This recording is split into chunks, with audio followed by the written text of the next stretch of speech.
Sa running, kasabay ng pagtakbo ng bawat individual sa mga run events. Kaakibat din nito ang inspirasyon na hatid nila sa mga kapwa runners. Kilalanin ng isang teammate natin na gumaling sa kanyang sakit dahil sa pagtakbo mula sa ulat ni Bernadette Pinoy. Maraming benepisyo ang naidudulot ng pagtakbo sa mga runners, kaya kaliwat ka na run events din ang patuloy na tinatangkilik ng mga Pilipino sa iba't ibang panig ng bansa. Pero iba ang nabago kay Judith Abadilla dahil hindi lang kalusugan ng gumaling sa kanya, kundi maging ang sarili niyang buhay bilang ina ng 3 anak.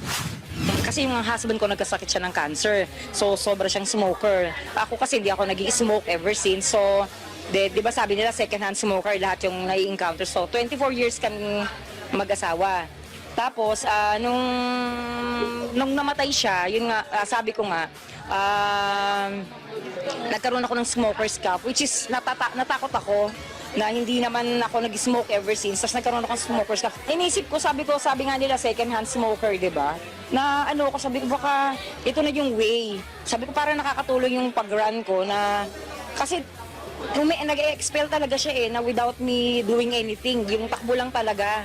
Yung pagtakbo ko, siguro na-exercise yung lungs, di ba, kapag tumatakbo ka. So, ang ginawa ko, tinuloy-tuloy ko siya. Sabi ko, kailangan mawala to sa akin. Sabi ko, kung hindi, baka ko yung sumunod.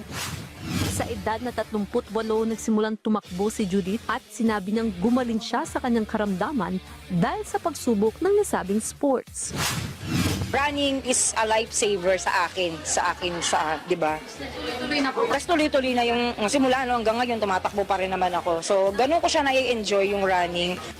Ngayon nasa 53 years old na si Judith, ilang patimpalak at medalya na ang kanyang nabulsa sa mga run events. Ngayong Hulyo naman, isa siya sa daan-daang runners na lalahok sa Beauty Run 2025 na idrao sa Ayala Triangle.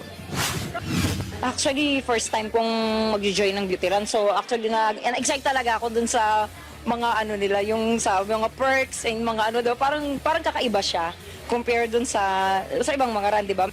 Bernadette Pinoy para sa Atletang Pilipino, para sa Bagong Pilipinas.